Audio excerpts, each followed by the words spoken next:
भारतीय अर्थव्यवस्था. भारतीय अर्थव्यवस्थेमध्ये आपण आज मूलभूत संकल्पनाला सुरुवात करणार आहे. महाराष्ट्र लोकसेवा आयोग यामधील भारतीय अर्थव्यवस्था हा एक महत्त्वाचा विषय आहे आणि या विषयामध्ये असणाऱ्या मूलभूत संकल्पना ज्या आहेत या संकल्पना आपण आजपासून पाहण्यास सुरुवात करणार आहे. आता ह्यामध्ये आपण जर पाहिलं तर आज अर्थव्यवस्था जी आहे मूलभूत संकल्पनेतला जो काय पॉईंट आहे हा पॉईंट आपण अभ्यासणार आहे की ज्यामध्ये अर्थव्यवस्था म्हणजे काय असेल किंवा अर्थव्यवस्थेचे जे काही प्रकार आहे त्या प्रकारातला पहिला प्रकार जो आहे हा पहिला प्रकार आपण आज पाहणार आहोत. बघा, अर्थव्यवस्था आपण जर पाहिलं तर मनुष्य हा एक सामाजिक प्राणी आहे.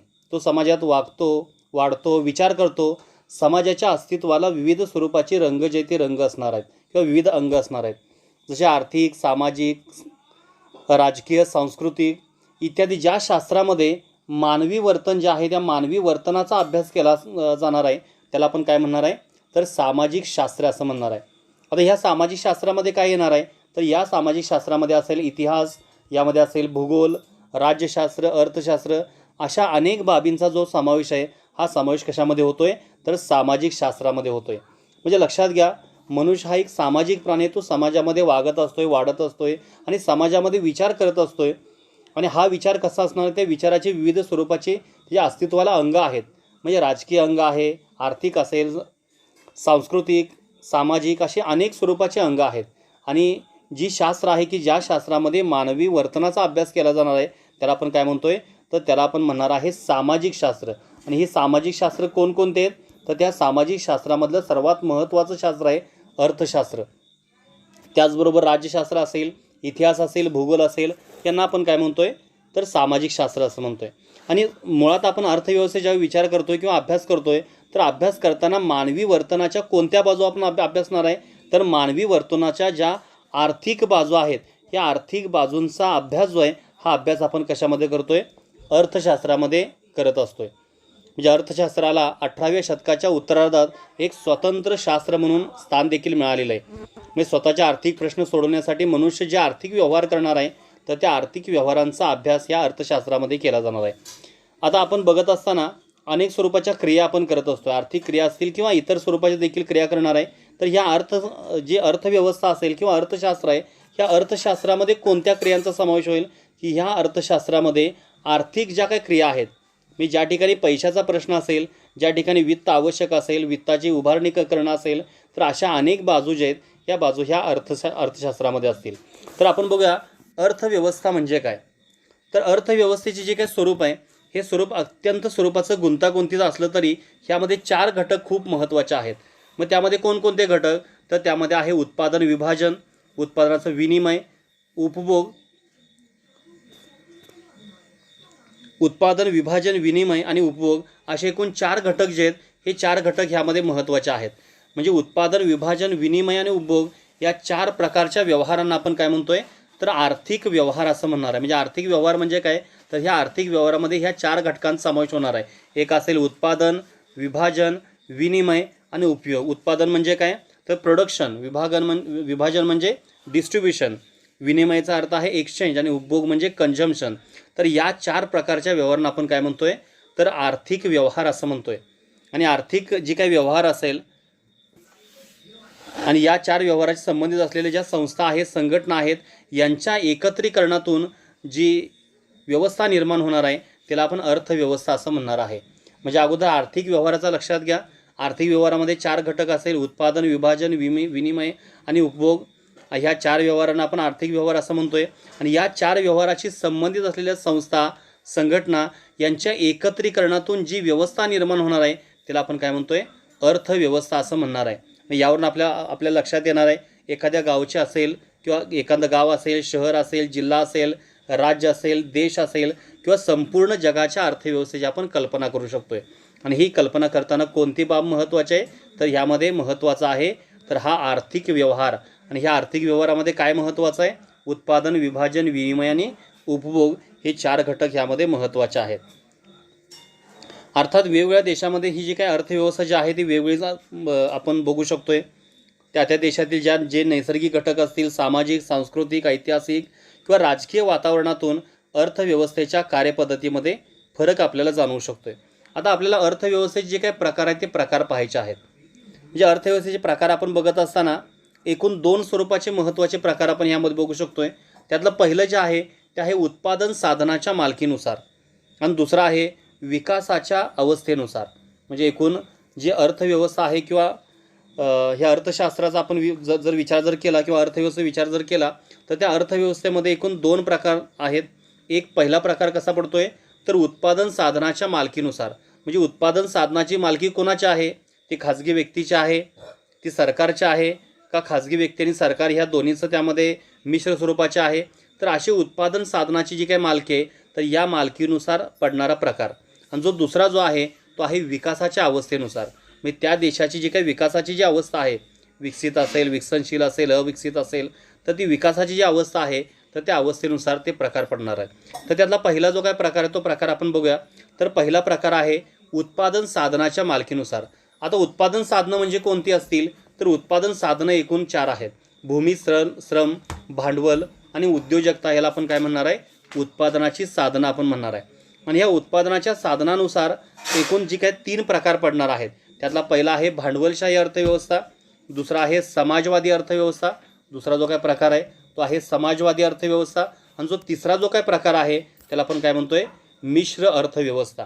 म्हणजे अर्थव्यवस्थेचे उत्पादन साधनाच्या मालकीनुसार किती प्रकार पडणार आहेत? 3 प्रकार असतील. तर त्यातला पहिला जो आहे तो आहे भांडवलशाही, दुसरा आहे समाजवादी आणि तिसरा जो आहे मिश्र अर्थव्यवस्था. तर त्यातला पहिला प्रकार जो आहे तो आपण बघणार आहे. तर तो पहिला प्रकार आहे भांडवलशाही. आता भांडवलशाही अर्थव्यवस्था आपण जर पाहिलं तर ह्या अर्थव्यवस्थे नावामध्येच आपल्याला ह्या अर्थव्यवस्थेच्या प्रकाराबाबत माहिती मिळते. भांडवलशाही म्हणजे काय की ही अशी अर्थव्यवस्था असेल की ज्या अर्थव्यवस्थेमध्ये उत्पादनाची साधनं जी आहेत ही कोणाची असतील? खाजगी व्यक्तींच्या मालकीची असतील. जसं आपण बघत असताना भारताची जी काही अर्थव्यवस्था आहे ही मिश्र अर्थव्यवस्था आहे. म्हणजे दोन्ही घटक जे आहेत ते आपण इन्क्लूड केलेले आहेत की ज्यामध्ये काही जी काही मालकी आहे शासनाच्या आहे काही ठिकाणी आणि काही ठिकाणी खाजगी व्यक्तींचा देखील त्यामध्ये समावेश होतोय. तर ह्या भांडवलशाही अर्थव्यवस्थेमध्ये काय होणार आहे की ही अशी अर्थव्यवस्था आहे की ज्यामध्ये उत्पादनाचे साधनं कोणाच्या मालकीचे असतील? तर खाजगी मालकीची म्हणजे खाजगी व्यक्तींच्या मालकीचे असतील. आणि वस्तू व सेवांचे उत्पादन खाजगी भांडवलामार्फत होते व त्यांच्या किमती बाजार यंत्रणेकरवी ठरतात. अशा अर्थव्यवस्थेला आपण काय म्हणणार आहे? भांडवलशाही अर्थव्यवस्था. यातला सगळ्यात महत्त्वाचा पॉईंट लक्षात घ्या की भांडवलशाही अर्थव्यवस्थेमध्ये उत्पादनाची साधनं असतील किंवा किंमत ठरवणं असेल, जी काही वस्तू आणि सेवांचं जे काही उत्पादन असेल हे कुणामार्फत होणार आहे? खाजगी भांडवलदारामार्फत होणार आहे, ज्याला आपण काय म्हणतोय? भांडवलशाही अर्थव्यवस्था. आणि यांच्या किमती कशा ठरणार आहेत? तर या किमती ठरवत असताना जी बाजार यंत्रणा असेल म्हणजे मागणी आणि पुरवठा असेल तर या यंत्रणेकरवी. आणि सगळ्यात महत्त्वाचं आपण जर भांडवलशाही अर्थव्यवस्थेबाबतीत जर बघितलं तर ह्या भांडवलशाही अर्थव्यवस्थेमध्ये तीव्र स्वरूपाची स्पर्धा असते. आणि ह्या भांडवलशाही अर्थव्यवस्थेमध्ये ज्या किमती ठरणार आहेत या किमती कशा ठरणार आहेत?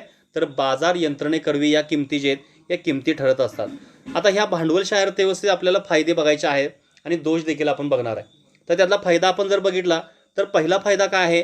खाजगी मालकी हक्क. म्हणजे उत्पादन साधनाची जी काही मालकी आहे मालकी कोणाची असेल? तर खाजगी व्यक्तींची किंवा व्यक्ती समूहाची मालकी असेल. म्हणजे मालकी हक्क हे भांडवलशाहीचे मूलभूत स्वरूपाचं एक वैशिष्ट्य आहे किंवा वैशिष्ट्य आपण म्हणू किंवा फायदे याला आपण म्हणूया. तर त्यातलं पहिलं जे आहे ते खाजगी मालकी हक्क. म्हणजे मालकी हक्क कोणाचा असेल? तर खाजगी व्यक्तींचा असेल. त्यानंतर दुसरा आहे निर्णय स्वतंत्रपणे घेतात. आता ह्यामध्ये आपण जर बघितलं तर भारतामध्ये असणाऱ्या ज्या विविध स्वरूपाच्या ज्या कंपन्या आहेत तर त्या कंपन्यांना स्थापन होत असताना किंवा काही निर्णय जर घ्यायचे असतील तर निर्णय घेण्यासाठी शासनाने केलेले वेगवेगळ्या स्वरूपाचे जे काही कायदे आहेत या कायद्यांचं पालन करून ते निर्णय घ्यावं लागतं. पण ज्या देशामध्ये पूर्णतः भांडवलशाही अर्थव्यवस्था आहे तर त्या अर्थव्यवस्थेमध्ये उद्योग व्यवसायाची निवड असेल किंवा त्यांची उभारणी असेल तर या संबंधित सर्व निर्णय जो त्या संस्थेचा मालक आहे हा मालक स्वतः घेतोय. तिसरा आहे ग्राहक हा सार्वभौम आहे. कारण उत्पादन ग्राहकाच्या पसंतीनुसार व जी ग्राहकांची पसंती असेल तर त्या पसंतीनुसार वस्तू आणि सेवांचं उत्पादन जे ते उत्पादन केलं जातं. ग्राहकाची आवड लक्षात घेतली जाते, ग्राहकांची पसंत लक्षात घेतली जाते आणि ग्राहकांच्या पसंतीनुसार जे उत्पादन जे आहे ते उत्पादन केलं जातं. आणि चौथा जो आहे तो आहे बाजारपेठेत स्पर्धा. जी भांडवलशाही अर्थव्यवस्था जी आहे या भांडवलशाही अर्थव्यवस्थेमध्ये बाजारपेठेमध्ये काय असणार आहे? तीव्र स्वरूपाची स्पर्धा आहे. त्यानंतर त्यापुढचा आहे पाचवा सरकारपासून मुक्त. ही जी भांडवलशाही अर्थव्यवस्था जी आहे ही कशा असेल तर सरकारपासून मुक्त आहे. म्हणजे सरकारी हस्तक्षेप जो आहे हा यामध्ये असणार नाही. म्हणजे किंमत ठरवण्याची जी काही प्रक्रिया आहे, जर आपण समाजवादी अर्थव्यवस्था जर पाहिली तर त्या समाजवादी अर्थव्यवस्थेमध्ये सरकारचा हस्तक्षेप हा मोठ्या स्वरूपामध्ये असतो. सरकार जी काही किंमत ठरवणं असेल किंवा विविध स्वरूपाच्या योजना निर्माण करणं असेल, उत्पादन करणं असेल, सेवांची निर्मिती करणं असेल, यामध्ये पूर्णतः सरकारी हस्तक्षेप असतो. पण ही भांडवलशाही अर्थव्यवस्था जी आहे, या भांडवलशाही अर्थव्यवस्था कशा असेल, सरकारपासून मुक्त असेल. म्हणून ह्याला काय म्हटलं जातं तर मुक्त अर्थव्यवस्था असं म्हटलं जातं. लेझी फेअर असं देखील आपण म्हणतोय. म्हणजे नॉन इंटरव्हेशन असं म्हणणार आहे. म्हणजे हस्तक्षेप विरहित असणारी अर्थव्यवस्था जी आहे त्याला आपण म्हणतोय भांडवलशाही अर्थव्यवस्था. त्यानंतर 6वा जो आहे तो आहे किमती बाजारपेठेच्या आधारे. यामध्ये ज्या काही किमती ठरणार आहेत, जे काही वस्तूचं उत्पादन केलं असेल किंवा सेवांची निर्मिती केली असेल, तर ही निर्मिती करत असताना त्या वस्तूसाठी जी काही किंमत ठरली जाणार आहे, तर किंमत ठरवत असताना जी काय बाजार यंत्रणा जी आहे तर बाजारपेठेच्या आधारे ठरली जाणार आहे. बाजारामध्ये मागणी आणि पुरवठ्याच्या आधारे ही जी काही किंमत आहे ही किंमत ठरली जाणार आहे. म्हणून ह्या अर्थव्यवस्थेला आपण असं देखील म्हणू शकतोय बाजार अर्थव्यवस्था असं देखील आपण म्हणणार आहे. का म्हणणार आहे? कारण ह्या भांडवलशाही अर्थव्यवस्थेमध्ये जी किंमत आपण ठरवणार आहे, उत्पादन आपण केलेलं आहे, सेवांची निर्मिती केलेली आहे, आणि त्याची जी काही किंमत आपल्याला जी काही ठरवायची आहे ही ठरवत असताना कशा आधारे आपण ठरवणार आहे तर मागणी आणि पुरवठा जो आहे तर याच्या आधारे आपण ती किंमत आहे ती किंमत ठरवणार आहे. ही अर्थव्यवस्था मागणी आणि पुरवठा या बाजार शक्तीवर चालणारी स्वयंचलित अर्थव्यवस्था आहे.